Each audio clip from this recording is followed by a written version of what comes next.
வணக்கம். All in one zone devotion சேனலுக்கு உங்களை அன்புடன் வரவேற்கிறேன். இன்றைக்கி நம்மளுடைய சேனலில் நம்ம வீட்டில் காமாட்சி விளக்கு வச்சுருப்போம் இல்லையா, அந்த காமாட்சி விளக்கு அப்படி என்ன முக்கியத்துவம் இருக்குது, அதில் என்ன அப்படி ஒரு சிறப்பு இருக்குது அப்படின்றத முழு விவரமாக நம்ம பார்க்க போகிறோங்க. அதற்கு முன்னால் நம்முடைய சேனலை தான் ஃபர்ஸ்ட் டைம் பார்க்குறவங்களா இருந்தாலும் சரி, சப்ஸ்கிரைப் பண்ணாமல் பார்க்குறவங்களா இருந்தாலும் சரி, நம்ம சேனலை சப்ஸ்கிரைப் பண்ணிக்கோங்க. கூடவே அந்த பெல் பட்டனை ப்ரெஸ் பண்ணிக்கோங்க. ஆல் என்கின்ற ஆப்ஷனையும் ப்ரெஸ் பண்ணிக்கோங்க. அப்போ தான் நான் போடுற வீடியோஸ்லாம் உங்களுக்கு உடனுக்குடன் நோட்டிஃபிகேஷனில் மிஸ் பண்ணாமல் தெரிய வரும். சரி வாங்க, இப்போ நம்ம வீடியோக்குள்ளே போகலாம்.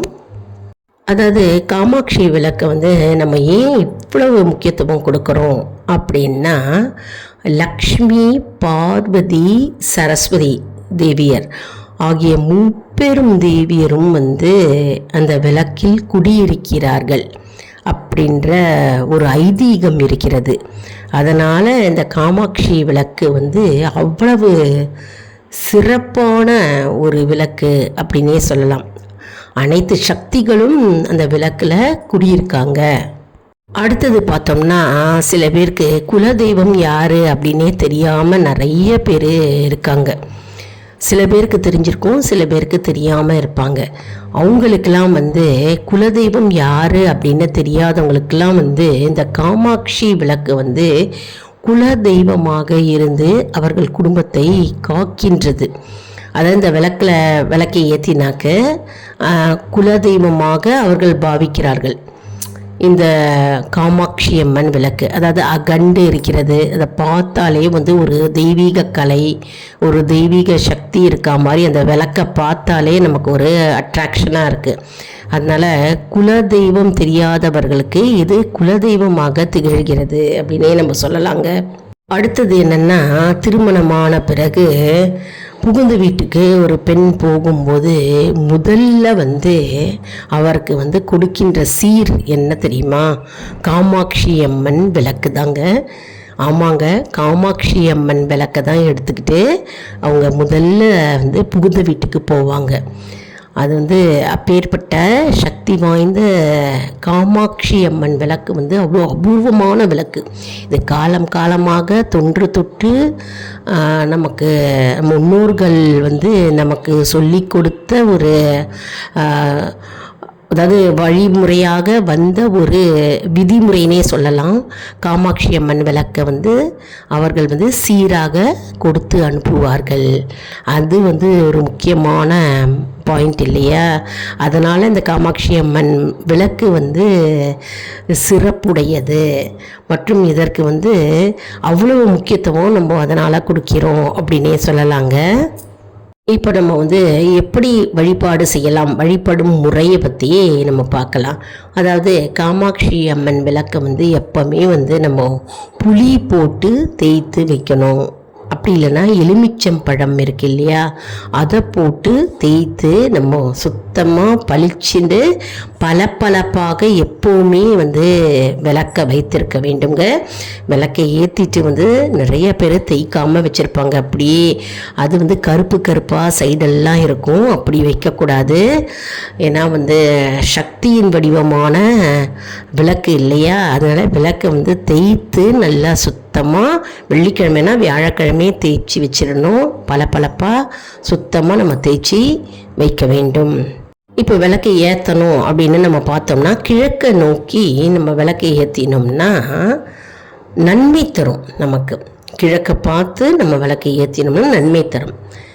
மற்றும் வடக்கை பார்த்து நம்ம விளக்கை ஏற்றினோம்னா செல்வம் சேரும், செல்வம் அதிகரிக்கும் அப்படின்னு நம்பிக்கை. அதனால் நம்ம இந்த திசைகளை பார்த்து நம்ம விளக்கை ஏற்ற வேண்டும். இந்த காமாட்சி அம்மன் விளக்குக்கு நம்ம சந்தன குங்குமம் இடணுங்க. அழகாக நல்லா தொடச்சிட்டு சந்தனம் இடணும், குங்குமம் இடணும். அப்புறம் மஞ்சள் இடலாம். மற்றும் பூக்களால் அலங்காரம் செய்ய வேண்டும் விளக்குக்கு.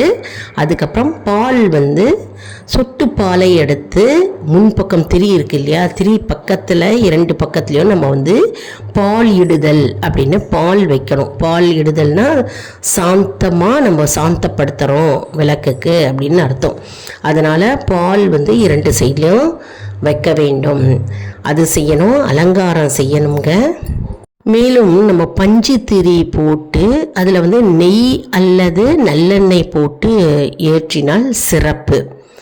நெய் தீபம் ஏற்றினாலே வீட்டில் ஐஸ்வர்யம் பெருகும் அப்படின்னு சொல்லுவாங்க. நெய் தீபம் ரொம்பவே சிறப்பானது.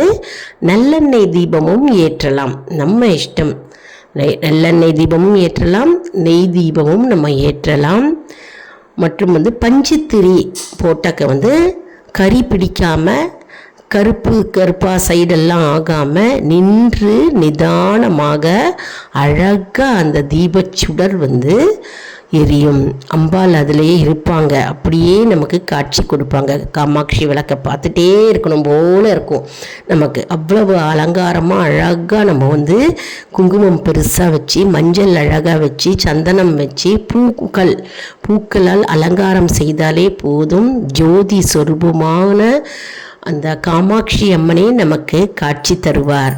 அப்பேற்பட்ட அலங்காரம் செய்து கோலம் போட்டு ஒரு மனையில் அந்த காமாட்சி அம்மனை நம்ம விளக்கு ரூபத்தில் நம்ம அம்பாளை நம்ம ஆவாகனம் செய்ய வேண்டும். அதில் கண்டிப்பாக அம்மா இருப்பாங்க.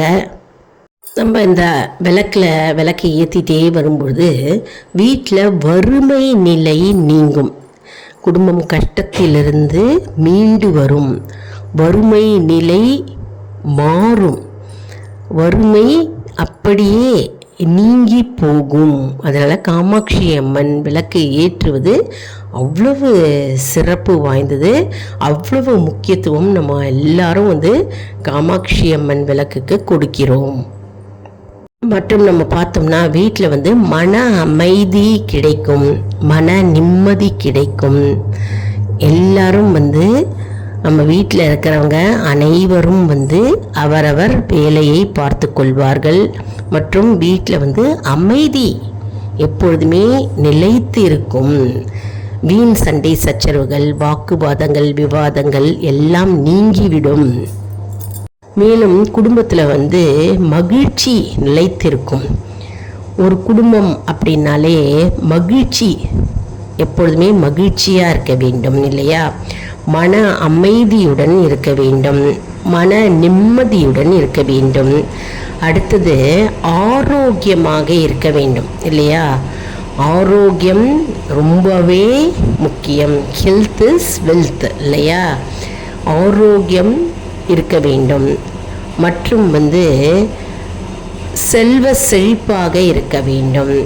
அதாவது செல்வ செழிப்பு அப்படின்னா வறுமை நிலை இல்லாமல், அதாவது செல்வ செழிப்புடன் இருக்கும் நிலை வேண்டும் இல்லையா? இதெல்லாம் இருந்தாலே அந்த குடும்பம் மகிழ்ச்சி பெறும். மற்றும் அந்த குடும்பத்தில் மன திருப்தியும் சந்தோஷமும் ஏற்படும். அதனால தான் நம்ம காமாட்சி அம்மன் விளக்குக்கு இவ்வளவு முக்கியத்துவம் கொடுக்கிறோம். அதனால தான் மணப்பெண் திருமணம் ஆகி புகுந்த வீட்டுக்கு போகும்போது முதல்ல அவங்களுக்கு காமாட்சி அம்மன் விளக்கு தான் கொடுத்து அனுப்புவோம். அதுதான் முதல் சீரே காமாட்சி அம்மன் விளக்கு. அதனால தான் இவ்வளோ முக்கியத்துவம் கொடுக்குறோம் காமாட்சி அம்மன் விளக்குக்கு. அப்படி ஒரு தனி சிறப்பும் மற்றும் மகிமையும் உண்டுங்க. மற்றும் எப்பவுமே வீட்டில் விளக்கு அப்படின்னு ஏற்றினாலே நமக்கு மன நிம்மதி கிடைக்கும், மனசாந்தி கிடைக்கும் இல்லையா? பட் ஆனால் இந்த காமாட்சி அம்மன் விளக்குக்கு தனி சிறப்பு உண்டு. நம்ம குத்தி விளக்கு ஏற்றி வைப்போம், 5 முகம் கொண்ட குத்தி விளக்கு ஏற்றி வைப்போம். ஆனால் காமாட்சி அம்மன் விளக்கு 2 விளக்கும் நம்ம சைடில் ஏற்றி வைப்போம். அதுவும் நிறைய வீடுகளில் இந்த வரலட்சுமி பூஜை அப்போ மற்றும் நிறைய பூஜை, தீபாவளிக்கு அடுத்த நாள் வருகிறது இல்லையா, கௌரி பூஜை, அந்த பூஜை, லக்ஷ்மி பூஜை, இந்த மாதிரி பூஜையில் குத்தி விளக்கு 5 முகமும் ஏற்றி வைப்பார்கள். பக்கத்தில் வந்து காமாட்சி அம்மன் விளக்கும் 2 விளக்கும் வந்து ஏற்றி பூக்களால் அலங்காரம் செய்து வைப்பார்கள். ஜகஜோதியாக இருக்கும். அப்படியே பார்க்கவே வந்து அம்பாள் அப்படியே குழு வீட்டிருப்பார். அந்த இடத்துல பார்த்தோன்னா நவராத்திரியும் போதும் ஏற்றி வைப்பாங்க நிறைய பேர் வீட்டில். அதனால் இந்த காமாட்சி அம்மன் விளக்கு வந்து எப்பவுமே நமக்கு வந்து ஒரு முக்கியத்துவம் கொடுக்க வேண்டும். காமாட்சி அம்மன் வீட்டில் விளக்கு இருக்கிறவங்க வந்து அந்த விளக்கை ஏற்றுங்க. அதாவது தினமுமே ஏற்றலை, குத்தி விளக்கு தான் ஏற்றுவீங்க அப்படின்னா நீங்கள் வந்து வெள்ளிக்கிழமை தோறும் காமாட்சி அம்மன் விளக்கும் சேர்த்து ஏற்றலாம். அப்படி ஏற்றியும் பழக்கப்படுத்தி கொள்ளலாம். ஏன்னா வந்து இந்த காமாட்சி அம்மன் விளக்கை வந்து ஏற்றாமல் நம்ம வந்து ஒதுப்புறமாக வைக்கக்கூடாது. இப்படி நம்ம வீட்டில் வந்து விளக்கை ஏற்றி நம்ம வைத்தால் நம்ம வீட்டில் வந்து மகாலட்சுமி வாசம் நிரந்தரமாக இருப்பாங்க. அதனால் வீட்டில் வந்து விளக்கு ஏற்றுவதுன்றது அவ்வளவு முக்கியத்துவங்க. தினமுமே காலையிலையும் மாலையிலையும் நம்ம விளக்கை ஏற்றணும். எல்லார் வீட்லேயும் விளக்கு ஏற்றணும். அப்படி ஆஃபீஸ் போகிறோம், நேரமின்மை, காலேஜு ஸ்கூலு அலுவலகம் நம்ம போகிறோம் அப்படின்னா காலையில் ஏற்ற முடியலை விளக்கு அப்படின்றவங்க, ரொம்ப காலையில் அதிகாலையில் 6 மணிக்கு போயிடுறோம், 7 மணிக்கு போகிறோம் அப்படின்றவங்க மாலை பொழுதில் வீட்டுக்கு வந்த உடனே விளக்கு ஏற்றி வைக்கணும். ஆனால் வந்து விளக்கு எந்த இடத்துல விளக்கு எரிகிறதோ அந்த இடத்துல வந்து நல்ல சக்திகள் இருக்கும் மற்றும் வந்து பகவான் அந்த இடத்தில் இருப்பாங்க. அதனால தான் வந்து விளக்கு வந்து காலையிலையும் ஏற்றணும், மாலையிலையும் ஏற்றணும் அப்படின்னு சொல்கிறோம்.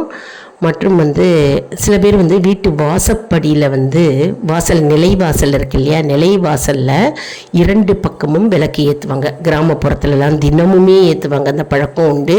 அதுவும் லக்ஷ்மி கடாட்சத்தை உண்டு பண்ணும். மற்றும் அது தீய சக்திகள் வீட்டுக்குள் நுழையாத வண்ணம் அது பாதுகாத்து நம் வீட்டை வந்து மேலும் மேலும் செழிப்பாக வைக்க நமக்கு உதவி கொடுக்கும். இப்போ வந்து காலையில் நம்ம வந்து 2 வேளையும் வந்து வாசலில் ஏற்ற முடியல, நிலைவாசலில் ஏற்ற முடியல அப்படின்னா தினமுமே ஏற்ற முடியல அப்படின்றவங்க வந்து வெள்ளிக்கிழமை தோறும் வந்து நிலைவாசலில் விளக்கை ஏற்றலாம். மற்றும் துளசி மாடம் வச்சுருக்கிறவங்க துளசி மாடத்தில் கண்டிப்பாக விளக்கை ஏற்றி வைங்க. மண் அகல் விளக்காது ஏற்றி வைக்கணும். வாசலில் பிள்ளையார் வச்சுருப்பாங்க நிறையா பேர் வீட்டில். அந்த வாசலில் இருக்கிற பிள்ளையாருக்கு விளக்கு கண்டிப்பாக காலையிலையும் மாலையிலையும் ஏற்ற வேண்டுங்க. அதனால் நம்ம இந்த வீடியோவில் வந்து காமாட்சி அம்மன் விளக்கின் முக்கியத்துவம், சிறப்பு, அப்புறம் வழிபாடு முறை நம்ம பார்த்தோம் இல்லையா. காமாட்சி அம்மன் விளக்குக்கு அவ்வளவு முக்கியத்துவம் ஏன் அப்படின்னு நம்ம டீட்டெயிலாக நம்ம அந்த வீடியோவில் பார்த்தோம். இந்த வீடியோ வந்து உங்களுக்கு மிகவும் பயனுள்ளதாக இருக்கும் என்று நான் நம்புகிறேன். இந்த வீடியோவுக்கு ஒரு லைக் கொடுங்க. இதை மற்றவர்களுக்கும் ஷேர் செய்யுங்கள், அவர்களும் பலனடையட்டும். நிறைய பேருக்கு விளக்கு ஏற்றணுமா ஏற்றக்கூடாதா அப்படின்ற நிறைய சந்தேகம் இருக்கும் இல்லையா. அதனால் இதை பார்த்து அவங்க தெரிஞ்சுப்பாங்க இல்லையா. அதனால் நிறைய பேருக்கு ஷேர் பண்ணுங்க. மற்றும் ஆல் இன் ஒன் ஜோன் அன்பர்களுக்கு ஒரு அன்பான வேண்டுகோள். நம்முடைய கம்யூனிட்டி போஸ்ட்டில் கேள்வி பதில் நேரம் வருங்க. அந்த கேள்விகளுக்கு பதில் தாங்க. இதன் மூலம் நம்முடைய ஆன்மீக பயணம் எப்படி இருக்கிறது என்பதை நாம் தெரிந்து கொள்ளலாம் இல்லையா. இது வந்து சப்ஸ்கிரைப் செய்தவர்களுக்கு மட்டுமே தெரிய வரும். அதனால் நம்முடைய சேனலை மறக்காமல் சப்ஸ்கிரைப் செய்து கொள்ளுங்கள். அடுத்த வீடியோவில் வேறொரு தலைப்புடன் உங்களை வந்து சந்திக்கிறேன். நன்றி, வணக்கம்.